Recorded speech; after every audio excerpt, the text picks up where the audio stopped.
he says, this is Rabbi Aaron of Horn. He says, German for Psukkah Zimra is okay because that's poetry.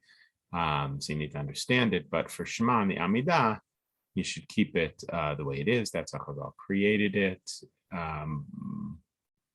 More that is that his argument that that's how Chazal made it.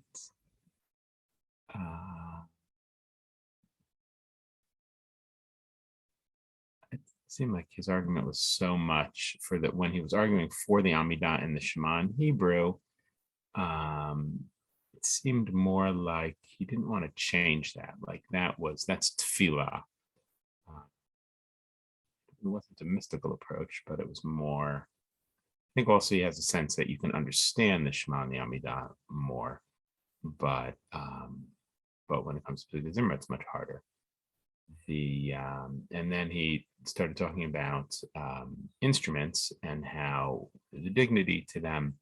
And wanting to keep everybody together, that if the non-Jews would see how we pray, they would think it's a cherpa bagoyim. They would think that we are, it's sort of a chilul Hashem, the way that we daven, everybody's doing their own thing. He wants, and we can understand that.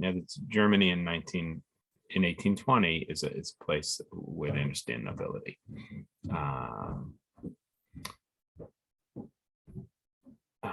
Okay, so if a non-Jew would come in and they would see this everything that's going on, how negative they would think it is. They would not believe that the people are engaged in something holy. It's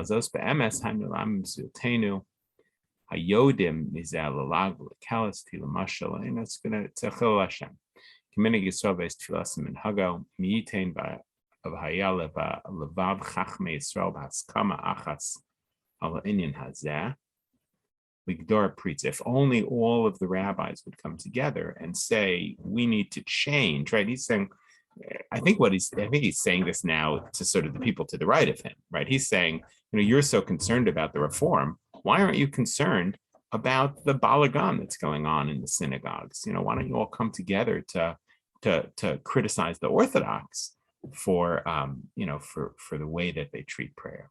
And the rabbis, the Orthodox rabbis, should come together and they should be mitakein a better order for Psukkah Zimra, a something, a sense of dignity, of circumstance, that it should be done pasuk b'pasuk b'ne'ima. It should be done verse by verse with beauty. Now that, obviously that way, and I'm guessing that in a church service, certainly a high Protestant one, it's going to be responsive. It will literally, you on the one hand, you could see this as a move toward wanting to be more assimilationist. On the other hand, I don't think he sees it that way. I think he sees it as that's the measure of dignity. That's why the non-Jews do it that way. We need to get on that bandwagon because we should treat God with dignity. I think that's, I don't think it's just a mask for assimilation. V'dekirna shreiti b'medrash lo edam sheb'shah shemalchei sharet amim shira. Oh, we mentioned this yesterday. That even the angels have to do it. Even the angels have to do it in an orderly way. I guess we're up to here. The Tova Od Mizeh Shomer Psukkah Zimra Shirei Hida. Oh, I guess I think we did this also.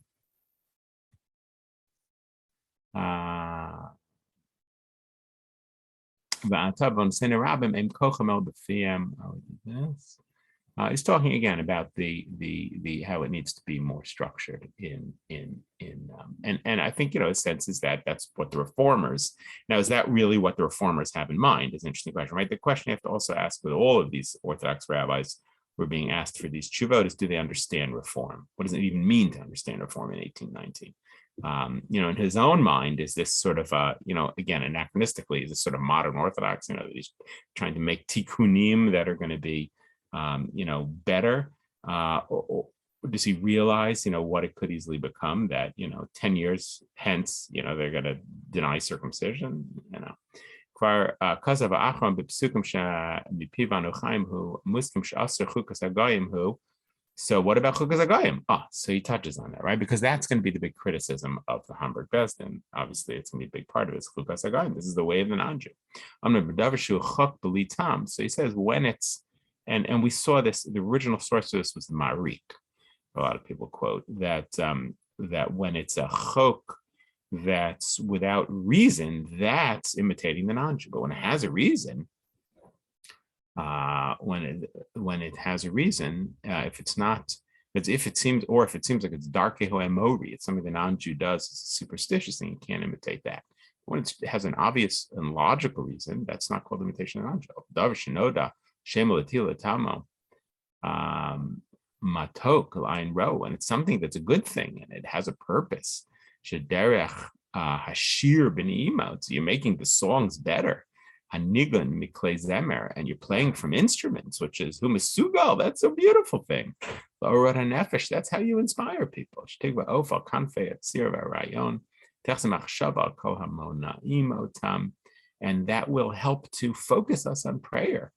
To pour out our prayers before God. And see, he may be reflecting something that's really true. In other words, in 1819, to be moved emotionally may mean to have an organ. That's not called chukot agayim. And that's halachically, there's definitely basis for it. Hagoyim asher aleihem ba'a tochad Yechezkel shamar b'chukotai lo hilachtem v'et mishpatai lo asitem shregoyim says lo asitem. Apparently, Yechezkel said, you didn't follow my ways. You also didn't follow the ways of the non-Jew.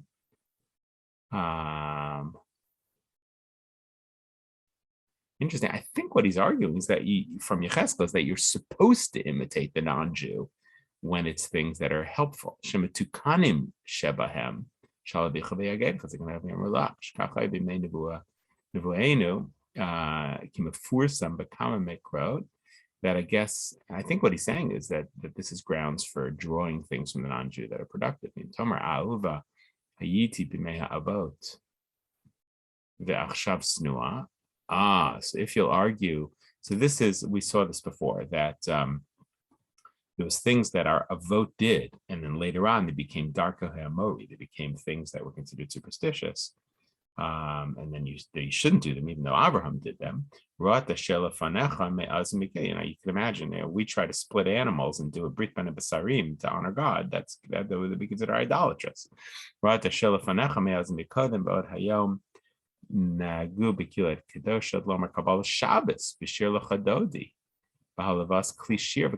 says, listen, it's not, he says there are Orthodox synagogues, basically that's what he's saying, that do Kabbalat Shabbat with instruments. What's he referring to? He's referring obviously to the shul in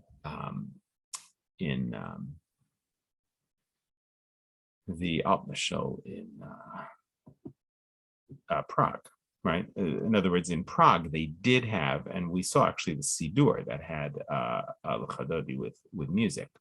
Of makom mitzvah k'agavna v'adei mutter, when it's for a mitzvah to use an organ or a kli shir on Shabbos and Yom Tov through a non-Jew, that's certainly permitted. And he's saying there are shuls that do that.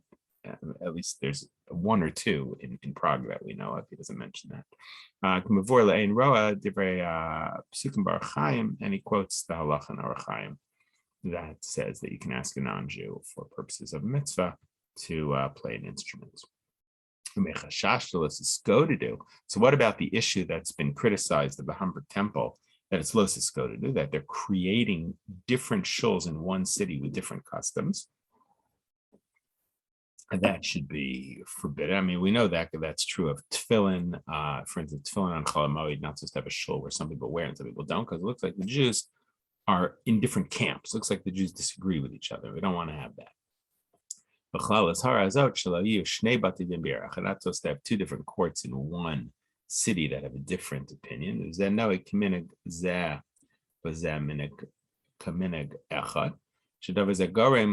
Lemachlokas gedolos. This causes tremendous machlokas. Shnamar l'sisko to do los sashu agudos. Don't make the Jews into different groups. Shama shachronim tamu alav puska kurava v'davka bezdin achas bir achas yesh ba mishum los sisko to do. I will base bezdin bir achas less than ba. So he says it's not really an issue because the Gemara even itself says you could have two batei din in one city. Aval im al yidei machlokes chadshu beis batei din v'arei aser.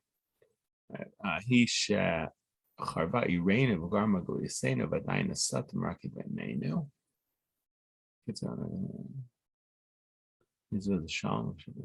Kozehu omnam can hagos iser beheter. This is only when it comes. It says to iser beheter. When it comes to not customs. You could have different customs in one city. He's saying, well, when it comes to saying the halacha is this way or that way, you should have the same halacha for everybody in the city. Or a certain mitzvah, everybody should do it the same way. But that usher to have. So Abai says that for that it's forbidden to have two different customs in one city. Shilianago go heter. To say that one bezdin says permitted, one bezdin says forbidden, that you shouldn't have in one city. Elu yasa mitzvah yom elu makrasa, to say one group is doing this mitzvah today and one tomorrow, that would be like tefillin on Chol Hamoed, or Megillah. That's the main instance. You shouldn't have a city where some people do Megillah on one day, some on another day. But when everybody does it on one day, except that they have different customs about how to do it, he says that's not called los iskoda. That's not called being different groups. So he says that's not really an argument, because the reform, he says, basically are having Shabbos on Shabbos. Now the truth is that not long after this, the reform want to have Shabbos on Sunday, but that would definitely be los iskoda, in addition to some other problems. And if you'll say that you will say it's not really how it is in practice, go see what the people are doing. You have lots of cities, he says, that have two different shuls, and in one of them they're davening Sfarad, in one of them they're davening Ashkenaz. In one of them they're davening Miftah Sfardit, that they're saying Ta, and another one they're saying Sa. And that's okay. In terms of kulam al kalpanim ispalim b'lashon hakodesh, if you say, they're really all the same because they're davening Hebrew,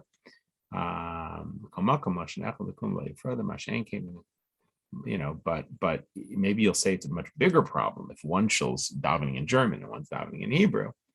How does he answer that? He says that's not a good question. You can see in the Rambam.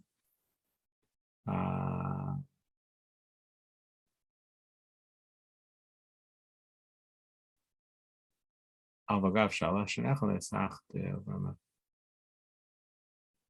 it seems to be proving from Tefillin that in different shows you could have different customs, and that's not called los iskoda. Okay. And then he gets into the question of getting rid of. So that's his argument for. So he's argued already instruments. He's argued prayer in German, but has only done that halfway. He said only Psukkah Zimra, and then he's arguing that it's not los iskoda to do. It's not a violation of having different groups. And then here he's going to talk about whether you can get rid of the silent Amidah. Now remember, there's another letter in the same book, Rabbi Kunitz, who writes, who drew the line at this. He said, you can have instruments and you can, I can't remember what he said about prayer in German. I think he did allow that because he said that the Shulchan Aruch, he did. He said the Shulchan Aruch said you can pray in any language. And certainly for community you can. He had no problem, but it's interesting, by the way, the Rabbi Kunitz, who seemed more traditional, had no problem doing prayer in German for everything, it seems like. Whereas he has a big problem with that. But when it comes to prayer, abolishing the silent Amidah, Rabbi Kunitz did not want to do that. And he sort of argues to them, even non-Jews pray silently. So let's see what he does with silent Amidah. So he says this thing that they want to get rid of, the silent Amidah, He says this is a problem. This is really changing. It's very interesting, right? Now, it's not intuitive for us that the biggest problem would be getting rid of the sound Amidah. The public prayer in German or bringing an organ into the shul and praying with instruments. That all, that there's good arguments for halachically, but getting rid of the silent Amidah, it's funny. You're right. We would have thought if you had asked us, before this, you would have thought that's one of the easier things, get rid of the silent Amidah. Whereas, prayer in German or instruments would be a much bigger deal, but he doesn't think so.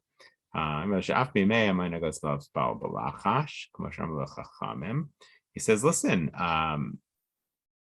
that on the one hand, it's true that the Chazan is saying that public Amidah to fulfill everybody's obligation. People didn't have prayer books. But even in those days, he says, when they did that, they were still praying silently first.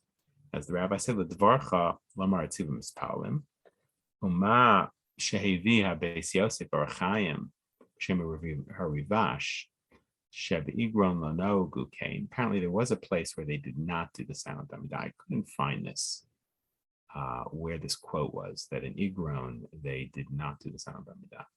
This is from Musaf. Apparently, there was a custom that for Musaf, there was only the public Amidah, which kind of makes sense because Musaf is a much more, some people even say if you're praying alone, you don't have to say Musaf, because Musaf is about the public korbanot, the public sacrifices. So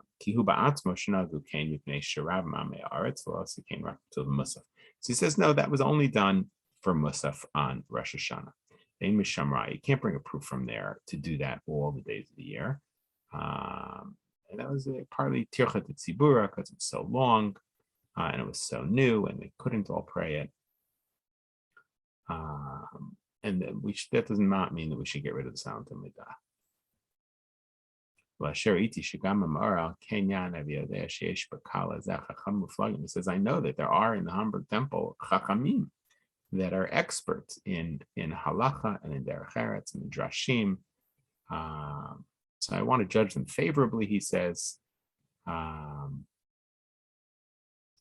try and figure out an argument for why they're doing it. That's an interesting approach. It's a little bit, the Aruch Shulchan does this. Like sometimes he will